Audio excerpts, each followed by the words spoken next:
మిత్రులారా నమస్కారం. నేను మీ డాక్టర్ చిరుమామిళ్ళ మురళీ మనోహర్. ఈ వీడియోలో మనం తెలుసుకోబోతుంది చాలా ముఖ్యమైనది. మీ పిల్లలు సరిగ్గానే వింటున్నారా? వాళ్ళు వింటలేదన్న సంగతి మీకు ఎలా తెలుస్తుంది? ఒకవేళ వీళ్ళకి సరిగ్గా వినికి లేకపోతే ముందు నుంచి ఎలాంటి జాగ్రత్తలు తీసుకోవాలి? దీనికి సంబంధించిన ఆయుర్వేద వైద్యం ఎలా ఉంటుంది? ఇంటి వైద్యాలు ఏమిటి? ఈ మొత్తం సమాచారాన్ని తెలుసుకుందాం. చూడండి, వినికిడి లోపాన్ని హీరింగ్ లాస్ అంటారు. ఇది ఒక పెద్ద సమస్య. ఇది మామూలు పెద్దవాళ్ళనే కాదు, పిల్లలు కూడా ఈ మధ్య విపరీతంగా ప్రభావితం చేస్తుంది. మన దేశంలో మీరు ఈ సంఖ్య తెలుసుకుంటే మీకు నోట మాట రాదు. ప్రతి సంవత్సరం కూడా సుమారుగా 1,00,000 మంది పిల్లలు తీవ్రమైన వినికిడి లోపంతో జన్మిస్తున్నారు. అంటే బై బర్తే వీటికి సివియర్ హీరింగ్ లాస్ అనేది ఉంటూ ఉంది. ఈ సమస్య ఆ పిల్లల శారీరక ఎదుగుదలకి, మానసిక వికాసానికి వీటిపైన తీవ్రమైన ప్రభావం చూపిస్తుంది. ఎందుకంటే సమస్యను వీరంత త్వరగా గుర్తించి సరైన ట్రీట్మెంట్ ఇచ్చారనుకోండి, వాళ్ళు నార్మల్ జీవితం గడపగలుగుతారు. కాబట్టి వినికిడి లోపాన్ని ముందు గుర్తించడం అవసరం, అలాగే జాగ్రత్త పడటం కూడా చాలా అవసరం. ఈ సందర్భంగా మనం చెప్పుకోవాల్సింది ఎందుకంటే, వినికిడి అలాగే భాషా వికాసం ఈ రెండింటికి సంబంధం అనేది ఉంటుంది. అంటే హీరింగ్కి, లాంగ్వేజ్ డెవలప్మెంట్కి రిలేషన్ అనేది ఉంటుంది. మనం వినటం ద్వారానే చిన్నప్పటి నుంచి కూడా మాటలు నేర్చుకుంటూ ఉంటాం. ఇది మీకు అందరికీ తెలిసిందే. ఇంకా భాషా నైపుణ్యం అంటే లాంగ్వేజ్ స్కిల్ కూడా ఓన్లీ హీరింగ్ ద్వారానే మనకి పెరుగుతుంది. ఇతరులతోటి కలిసిమెలిసి ఉండటం, అలాగే జీవితంలో అభివృద్ధి చెందటం, ఇలాంటివన్నీ కూడా ఈ వినికిడితోటే ముడిపడి ఉంటాయి. అంటే వినికిడి ఎంత ముఖ్యం. వినికిడిలో ఏమాత్రం లోపం ఉన్నా పిల్లల ఎదుగుదల అనేది కుంటుపడుతుంది. సాధారణంగా 1 లేదా 2 నెలల పిల్లలు గట్టి శబ్దాన్ని పులికి పడతారు. మీరు గమనించే ఉంటారు. చిన్నపిల్లలు ఏదైనా మనం శబ్దం చేశారనుకోండి, ఇట్లా ఒక్కసారి ఉలిక్కి పడతారు. ఇక మెడ నిలపడం వచ్చిన తర్వాత శబ్దం వచ్చే వైపుకి తల తిప్పుతారు. 6 లేదా 7 నెలలకి వీళ్ళు మాట్లాడటం స్టార్ట్ చేస్తారు. ముద్దు మాటలు. మొదటి పుట్టినరోజు నాటికి అమ్మ, తాత ఇలాగ అర్థవంతమైనటువంటి పదాలని వీళ్ళు పలకగలుగుతారు. 2 సంవత్సరాలు ఉండేటప్పటికి చిన్న పదబంధాలు నేర్చుకుంటారు వీళ్ళు. 3 సంవత్సరాలకి సాధారణ వాక్యాలు మాట్లాడతారు. 3 years అంటే ఫుల్గా అర్థవంతమైనటువంటి సాధారణ వాక్యాలు వీళ్ళు మాట్లాడగలుగుతారు. 4 సంవత్సరాలు వచ్చేటప్పటికి భాషను బాగా అర్థం చేసుకుంటారు. ఇలా క్రమంగా ఈ మాట్లాడే భాష అనేది అభివృద్ధి చెందుతుంది. వినికిడి సరిగ్గా లేదనుకోండి, ఇవన్నీ దెబ్బతింటాయి. ఇంకా మాటలు రావటం కూడా ఆలస్యం అవుతాయి. కొంతమందికి 2 లేదా 2.5 సంవత్సరాలు దాటినా కానీ మాటలు రాకపోవచ్చు. ఇంట్లో పెద్దవాళ్ళు దీన్ని సహజమేలే, మగపిల్లాడు కదా, సరిగ్గా ఆడపిల్లల కంటే లేటుగా మాటలు వస్తాయిలే అని ఇలాగా ఏదో ఒకటి కప్పిపుచ్చుకొని అశ్రద్ధ చేస్తూ ఉంటారు. ఇక్కడ ప్రమాదం. ఇది సరైనది కాదు. సరే, మరి ఈ వినికిడి లోపం తాలూకు ఎఫెక్ట్స్ ఏమిటి, ప్రభావాలు ఏమిటి, ఇది మనం తెలుసుకోవటం అవసరం. వినికిడి లోపించిందనుకోండి, మాటలు ఆలస్యం అవుతాయి, అది సరే, కానీ ప్రవర్తన సమస్యలు కూడా వస్తాయి. అంటే చెప్పే సరిగ్గా అర్థం కాక అటు ఇటు పరిగెడుతూ ఉంటారు. టీవీ లేదా ఈ మొబైల్ ఫోన్ సౌండ్ని ఎక్కువ పెడుతూ ఉంటారు. ఇక రాయటం అలాగే చదవటం, దీంతో చాలా ఇబ్బందులు వస్తూ ఉంటాయి. ఇక ఫోకస్, జ్ఞాపక శక్తి, ఏకాగ్రత ఇవన్నీ తగ్గుతాయి. తరగతిలో వెనకబడిపోతారు. ఇక టీచర్స్, తోటి పిల్లలు వీళ్ళతో అంతగా మాట్లాడరు. ఒకటి చెబితే మరొకటి అర్థం చేసుకుంటూ ఉంటారు. మిగతా పిల్లలతో సంబంధాలు కూడా దెబ్బతింటాయి.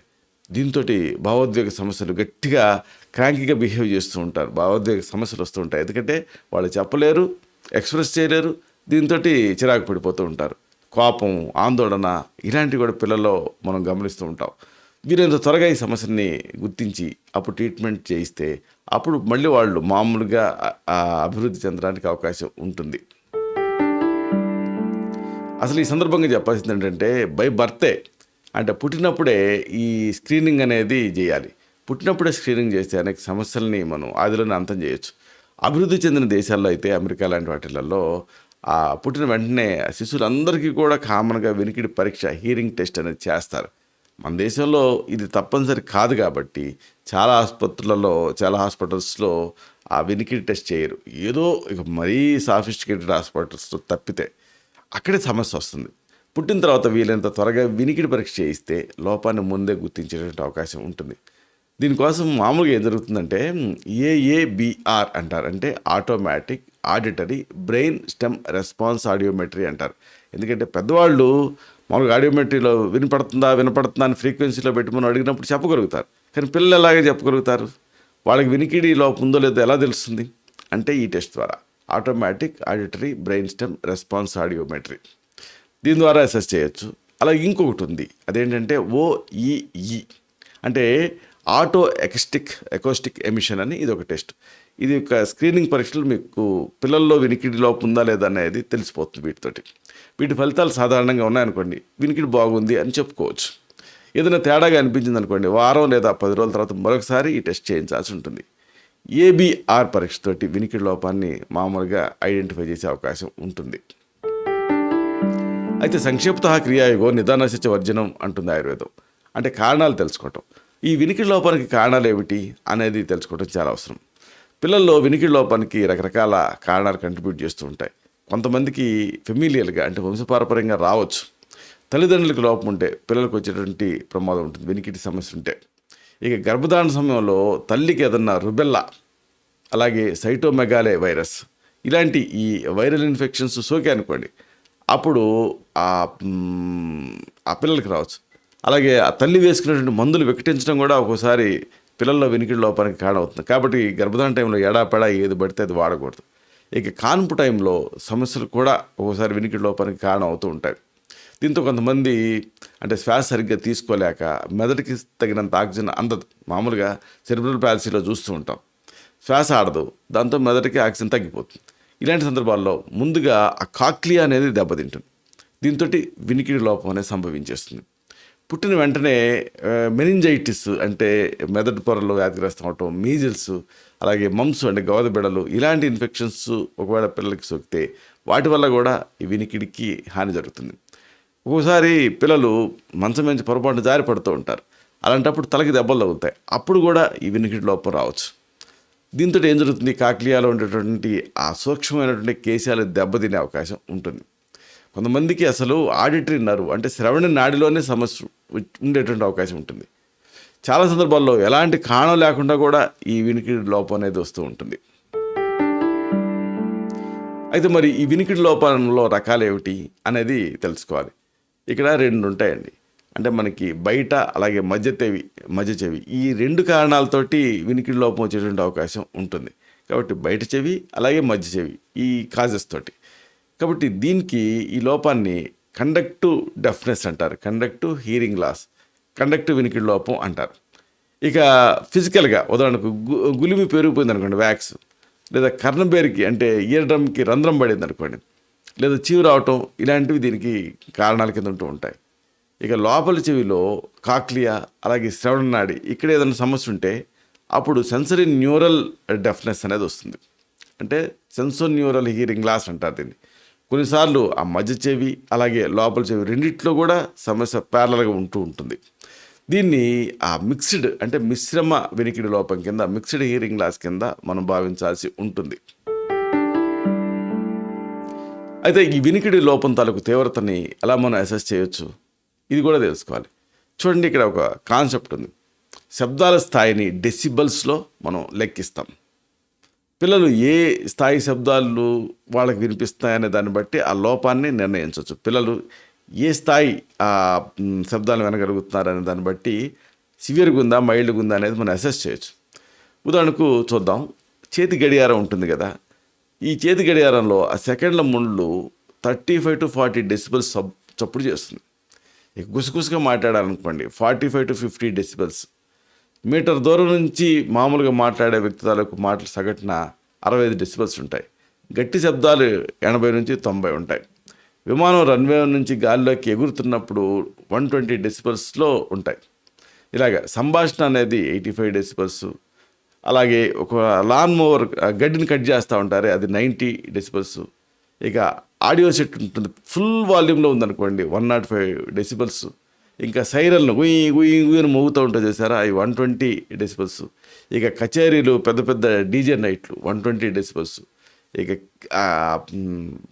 ప్లేఫుల్ ఈవెంట్స్ ఉంటూ ఉంటాయి, అంటే ఏదన్నా ఆటలాడేటప్పుడు అలాంటివి 105 డెసిబల్స్.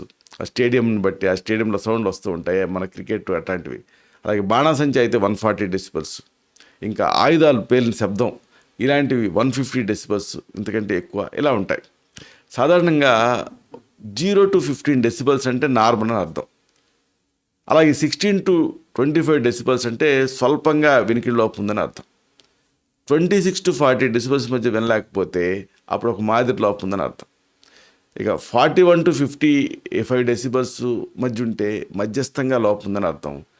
56 to 70 డెసిబల్స్ ఉంటే మధ్యస్థ నుంచి కాస్త ఎక్కువ తీవ్రంగా ఉందని అర్థం. 71 to 90 డెసిబల్స్ ఉంటే తీవ్ర స్థాయి వినికిడి లోపం ఉందని అర్థం.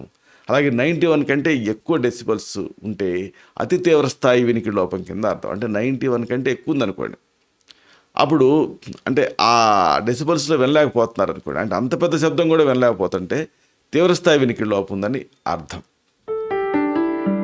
అయితే ఈ వినికిడి లోపం అనేది ఎలా పనిచేస్తుంది, అసలు మనకి వినికిడి ఎలా పనిచేస్తుంది, ఇది తెలుసుకోవటం అవసరం.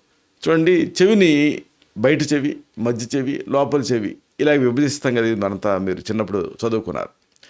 బయట భాగంలో ఉండేటువంటి చెవి ఆ దొప్ప ఆ శబ్దాలను గ్రహిస్తుంది. అందుకే మనకి ఈ షేప్లో ఉంటుంది. ఇది అంటే ముందు ఆ శబ్దాలను గ్రహిస్తుంది, వాటిని ఆ లోపల మార్గం ద్వారా లోపలికి పంపిస్తుంది, ఆర్టరీ కెనాల్ ద్వారా. ఈ శబ్దాలు ముందుగా మధ్య చెవిలో ఉండేటువంటి కర్ణబేరిని, తర్వాత దాన్ని వెనక అనుసంధానంగా ఉండేటువంటి 3 చిన్న ఎముకల్ని కంపింపజేస్తాయి, మ్యాలెస్ ఇంకా స్టెపిస్ అంటారు. దీంతో ఆ శబ్ద తరంగాలు యాంత్రిక తరంగాల కింద మారతాయి.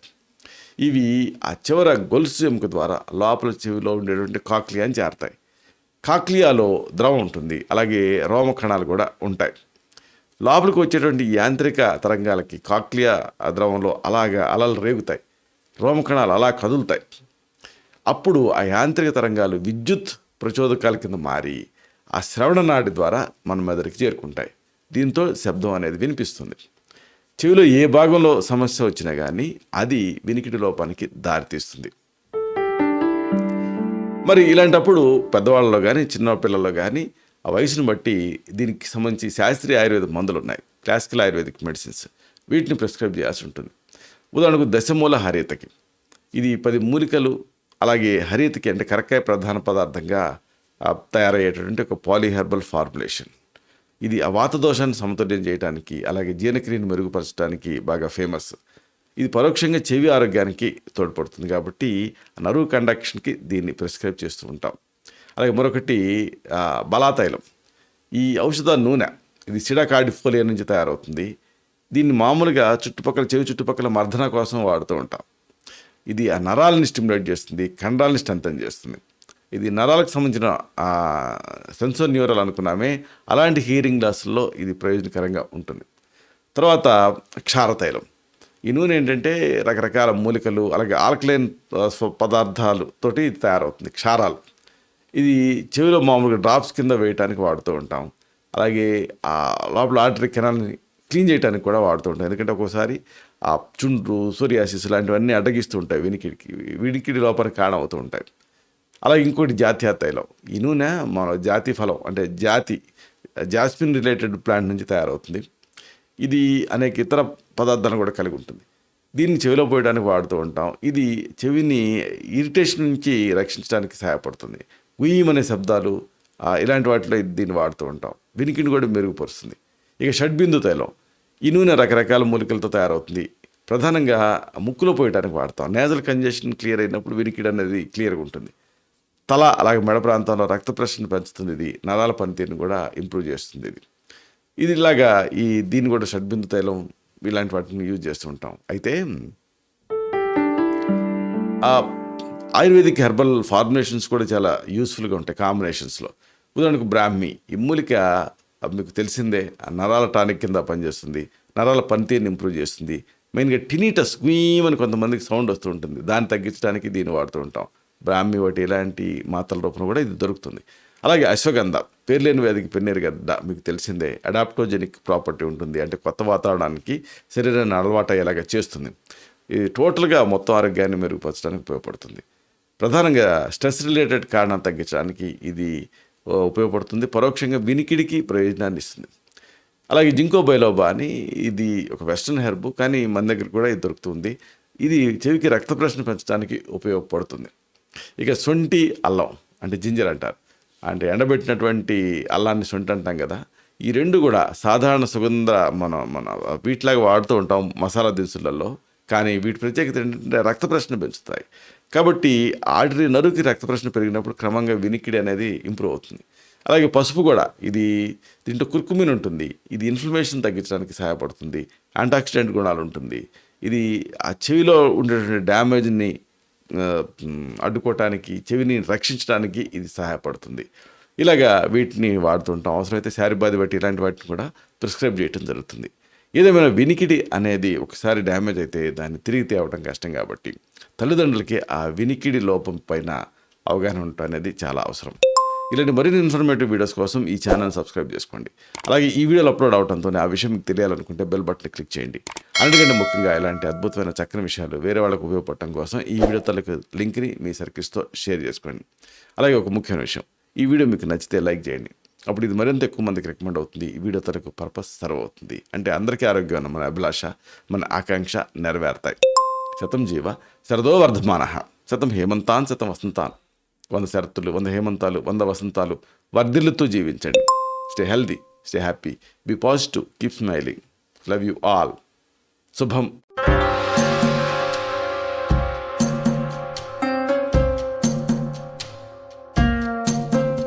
Doctor Chirumamilla Murali Manohar, MD, Ayurveda, Raksha Ayurvedalaya, plot number 13, Rammurthy Nagar, CBCID colony, Hyder Nagar, Hyderabad 5,85,000. Website address www.muralymanohar.com. Phone numbers 9246575510, 9177445454.